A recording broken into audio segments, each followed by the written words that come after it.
Hello, hello to everyone. Good afternoon, evening, morning, depending on when you tune in. It is a toaster out here in the Denver area at 90 at 9 in the morning. It was like, whoa. So I went out in the garden and made sure I watered everything. And the Father would have me mention concerning the parable, because here we go talking about plants, in watering the garden for the garden to make sure they can sustain the heat, and they've got good root. But he would have me bring up the parable concerning, he did say to the disciples, and this gives us something to look forward to, actually, to consider. Definitely look up and read it yourselves. But in that, he did tell the disciples, if you understand this parable, you will understand the others. And so he was given a base, and in comparing plants. And he did say the seed concerning, on the wayside. They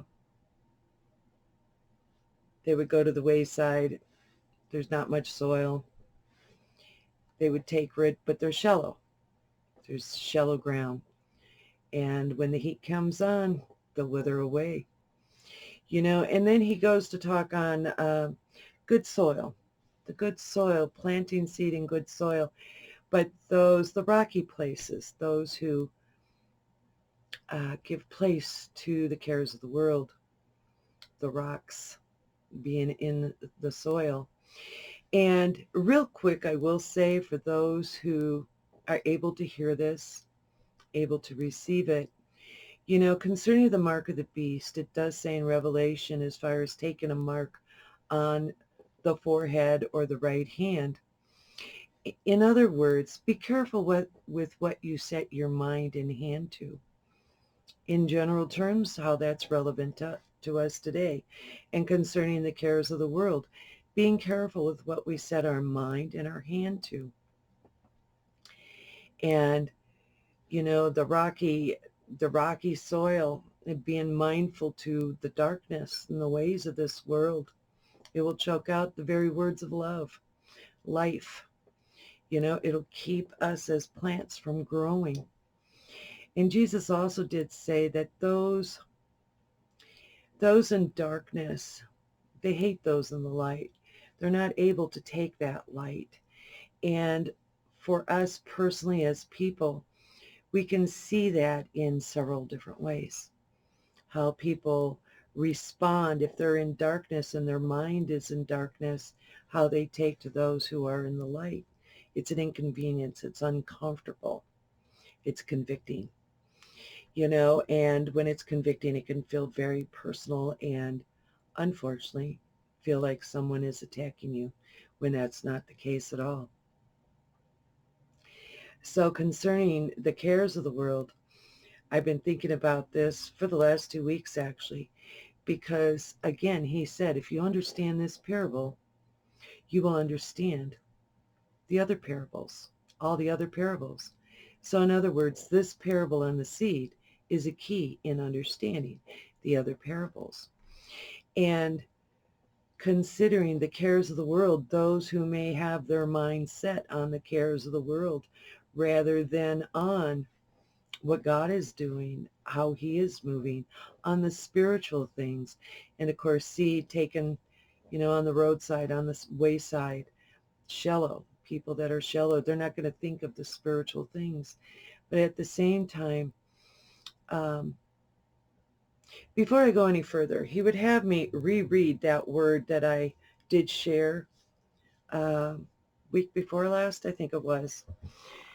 It was, I had written it down as May 29th, but again, I think I wrote it a day behind. It was on the 28th. But consider the parable of the seeds, and then there's a vision he would have me share concerning this. Those who deny me go into the furnace of affliction. And while, yes, they may blame me, and yet it is of their own doing.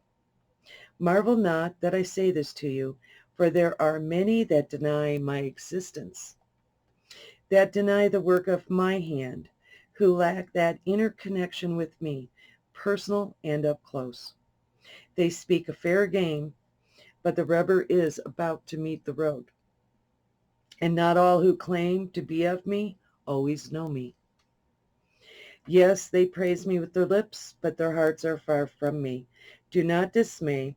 What is coming to pass must be to prove their hearts in their own eyes, where there is no mistaking it, and there is no covering it up. So since then, I've encountered some that are going through that. And he showed me in a vision. It's actually another good analogy. He of course, is good with with those things. But he was showing me those who deny God, who deny his existence, who even deny the work of his hand. He was showing me the Tower of Babel, people today trying to rebuild the Tower of Babel, which he said would not be. But in that is thinking of doing that one can do things without God, that they can do it without his help, without the work of his hand, without that personal up-close connection, as in the multi-plugs. Setting up the multi-plugs, we all have our individual connections to the same source. And he was showing me this Tower of Babel. What was interesting, and he just pointed this out to me just shortly before I came on here to do this, and I find it very interesting. At the base of the Tower of Babel, now remember, these are those who are thinking they could do it without God, and they're not going to do it his way, his thoughts. But a lot of times we don't know these things until we are caught in that mess. So we see our own doing, and so we can fix it and go on. And so at the base of this tower, it was a big circle. And then as it came up in a spiral like this, but it got narrow and more narrow, a stairway to heaven. And on the way up, there were people. They were going up in this spiral, but as I said, it got smaller and smaller. It was narrow as it went up. And of course, the spiral in life starts from the middle, starts from the center, the heart, and works and to expand outward. So here we go, the Tower of Babel working from the outside in versus the spiral in life working from the inside out. And I bring these things up just to have some things to think about. But on the way up, it was like these porches, and they were round on the outside of the tower, and like each one was a patio. That was a good way to put it. So it's like these bubbled patios going all the way up. I know I've seen a building very similar to that, and I wish I could remember right now so I could tell you. But in this spiral, it was the sidewalk on the outside of it past these patios. And there were several people climbing up, walking up the sidewalk up to the stairway of heaven, not doing it through Christ. And of course, there is no honor among thieves. Something else to consider. Because Jesus did say to try to enter in any other way is a way of a thief. And that's why it said that. So anyway, they were walking up outside the tower, and the dragon came, huge dragon, and he circled around the tower. And the people going up on the outside sidewalk, past these patios, going upward, he was breathing fire out on them. And of course, a lot of people got singed. They laid down on the sidewalk. They were trying to go back in fear for their lives. However, the bottom of the tower was all in flames. Couldn't get back to the base. It was all in flames, which would go with this word that I shared concerning the furnace of affliction, and for anyone that may feel themselves going through that, and I certainly hope not, but nonetheless, feel yourself going through that. It's to remember, as the dragon was attacking on the outside of the tower, what the enemy means for our harm.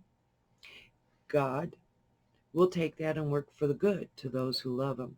So those who will trust him in getting through this. And so the bottom was inflamed. They couldn't go through the basement, the ground level. It was all in flames. And so then there was this warrior all equipped in armor. And the dragon came around. His name was Nimrod. Out of all names, Nimrod. And so Nimrod, this warrior, he put his shield up as the dragon came by and breathed this fire on him, and it repelled the fire. But then the dragon just did a bigger puff. The flames came, and Nimrod just fell flat on the surface on the sidewalk, and he was toast. He was gone. And like I said, the people that were trying to ascend up on this tower, they couldn't go, and the dragon was circling. And it is in scripture that this tower would not be rebuilt. And I find it ironic, the relevance of it even today, the ways of this world, in the cares of this world, trying to choke out those words of love, of light, of life, trying to choke those things out. Being quiet for a moment.